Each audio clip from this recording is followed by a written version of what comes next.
Hey, and welcome back to the channel. If you're new here, my name is Brian and this is my wife Alex, and we're going to do a little bit of a cookery segment.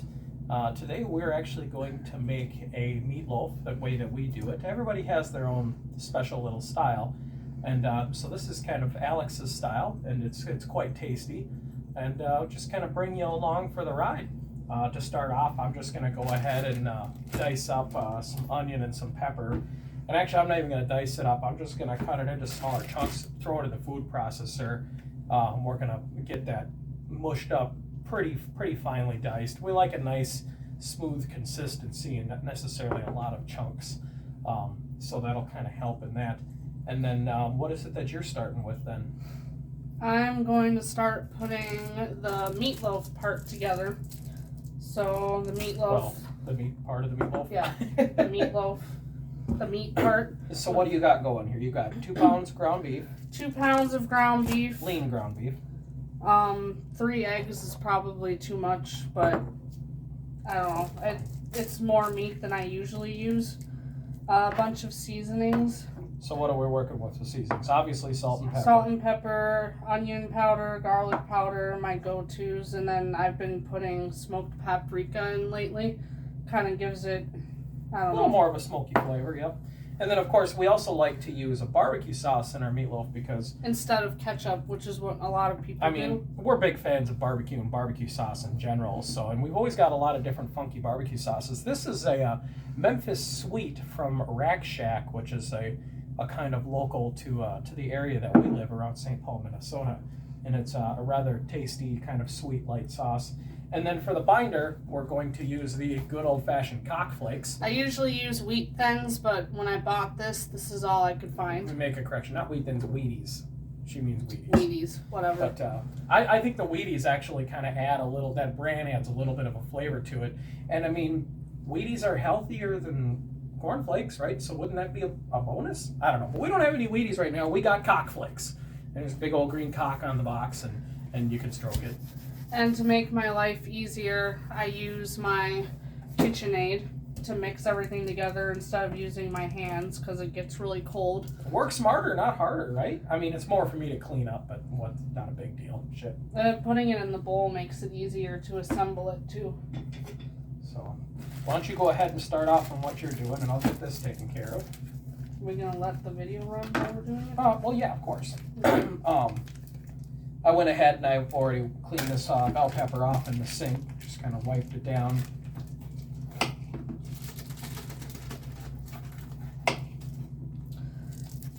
It's a lot easier to flatten out your meat if you're gonna put it in the freezer, because then it thaws a lot easier.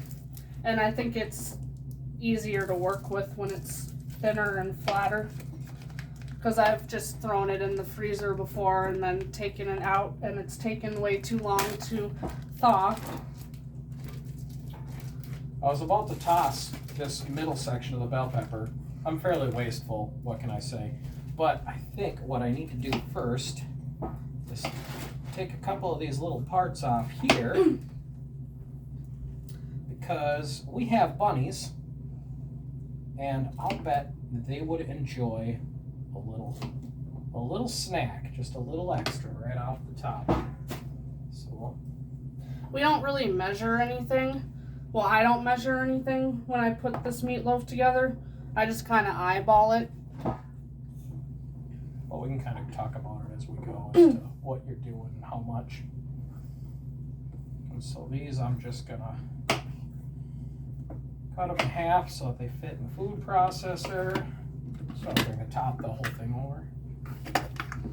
This thing has also been a lifesaver in the kitchen for me. It chops up all of my vegetables a lot easier so I can get dinner done faster. And it's like a $20 kitchen utensil. I mean, can't go wrong with that.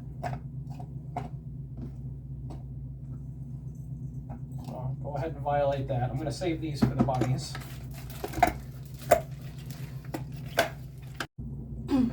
That's about what it looks like when I'm done. Kind of mushy, but it's going in the meatloaf, so it doesn't really matter too much. And the moisture's not a bad thing, I wouldn't say. No. It's a lean beef, too, so it's not like the beef is going to make a ton of excess.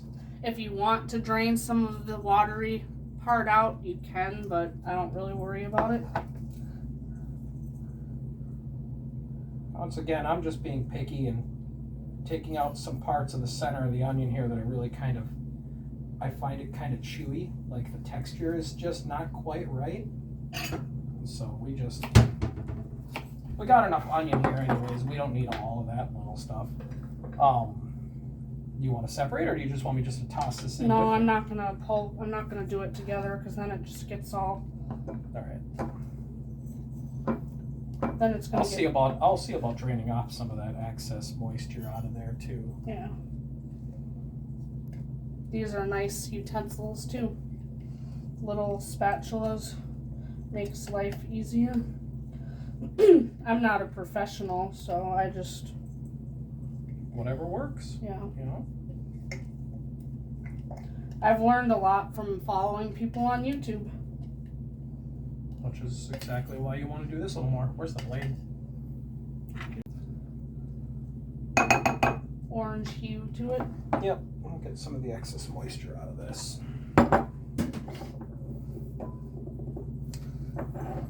I've learned from someone I watch on YouTube to crack the egg in a separate bowl from what you're actually putting together, just in case it's a bad egg, because I guess that's happened to her before. And then she had to throw away her whole cookie mixture that she was making because she got a bad egg. So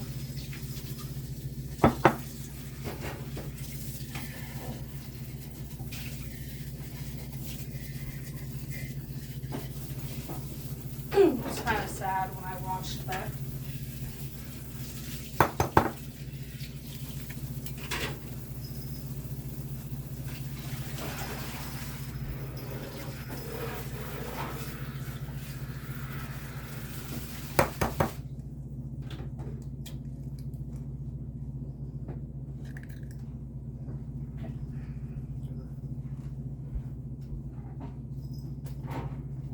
Things look good, so you're going to start combining it.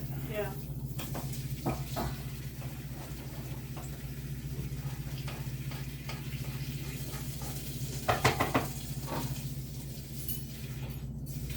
Just going to set this aside for now. Love it.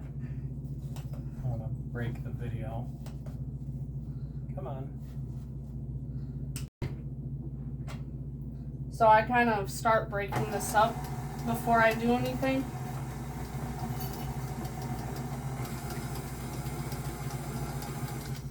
And then I usually add the eggs in and get the eggs and meat mixed up together.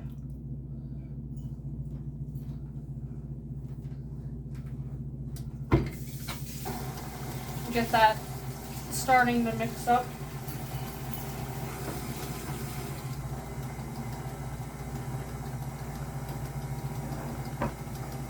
I'll usually leave it on like this speed while I'm putting in the seasonings. So some salt,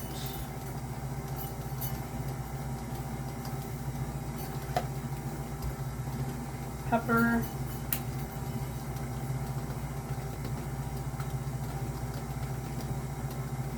I eyeball all of this because it's just easier for me. Garlic. Pretty healthy bit of amount of garlic there. We like garlic powder in everything. I don't usually do onion powder if I'm putting actual onions in it, but I'm gonna do some onion powder.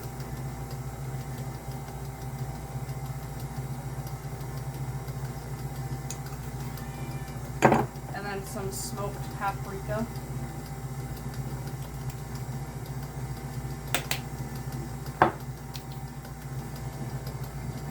I'll kind of let that mix up a little bit, and then I'll put in the vegetables. With the 2 pounds of meat, I would say there's roughly about a half teaspoon of the onion powder, garlic powder, and the smoked paprika.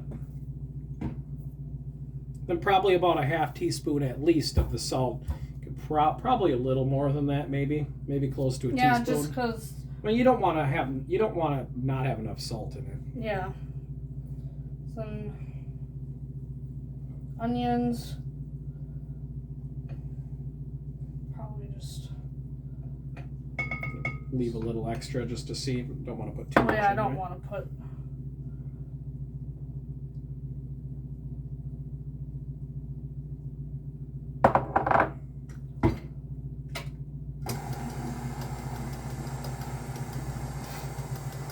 That probably looks pretty good. We'll just maybe give this to the bunnies or save this for something else.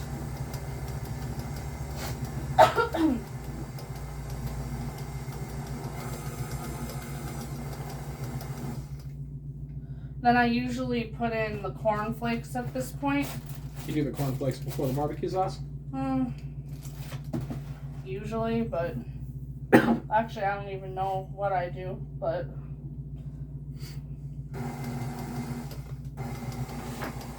probably put in some barbecue sauce now. Sure. Sounds like a good idea. Let's kind of see what. So I just, again, I eyeball this part as well.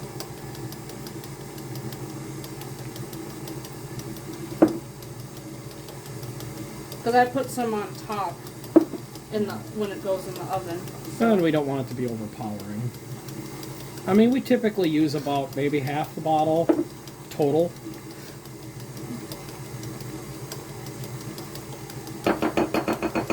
What do you think? Maybe a little more?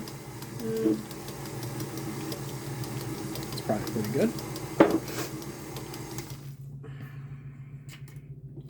Then I just kind of make sure that it's all.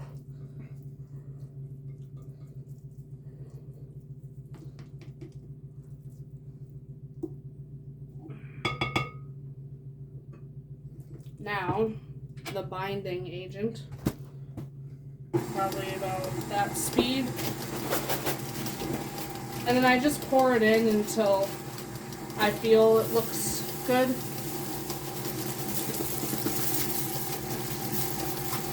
So that's probably about 2 cups, maybe a little more.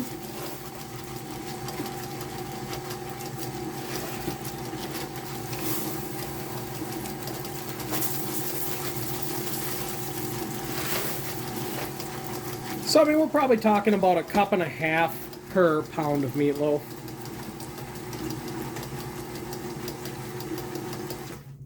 Yeah, because that's looking like a pretty nice consistency we've got going there. So you think it's probably good? Yeah, so we'll mix it up a little bit more, and then we'll get ready to put it together on the sheet. All right, so after we were done mixing, I took a look at the bottle of barbecue sauce. This is a 14-ounce bottle, and I would say we probably used about 5 to 6 ounces in the mixture with the 2 pounds of beef.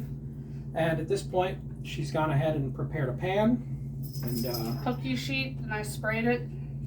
Because last time I forgot to spray it, and they did stick a little bit. So now, I make mine into patties. They're easier to eat that way. Probably about that size, maybe a little bit more. Just depends on how big you want it to be. For reference, I would say that's a little bit smaller than a baseball.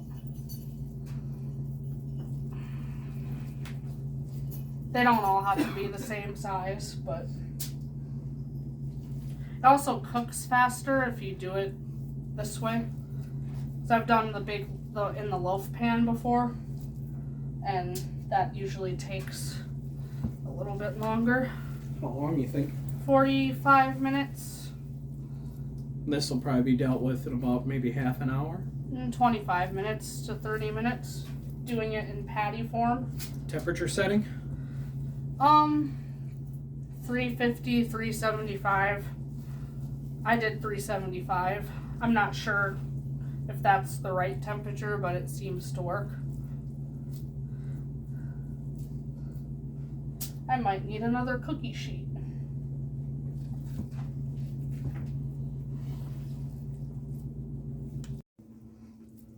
Had to prep another cookie sheet because I ran out of room. Just probably make 3 more.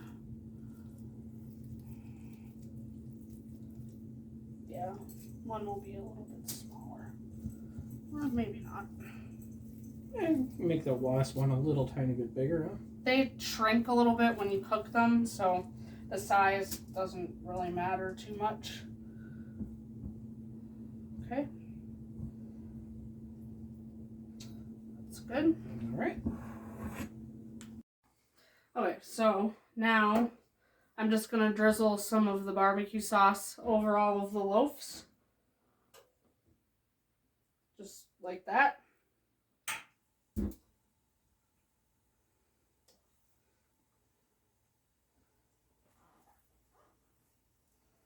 Doesn't need to be perfect.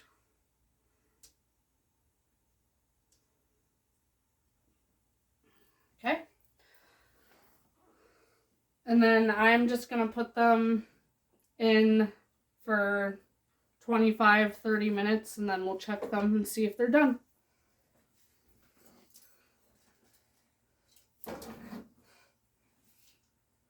In 30 seconds, whatever. Oh yeah, that's fine. We'll just put them in like this. Put them in side by side. Yeah. Oh, they're at the same height. Oh, that's not gonna work. Not quite, huh? Yeah, they'll be all right. So just do it like this. Set my timer. My timer was already set for 25 minutes because I made brownies last night. So There we'll we go. check on them in a minute.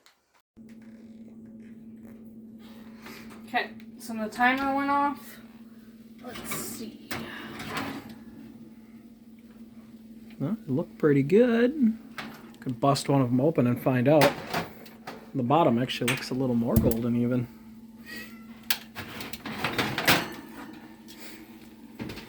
You just want to set that over by the sink for now?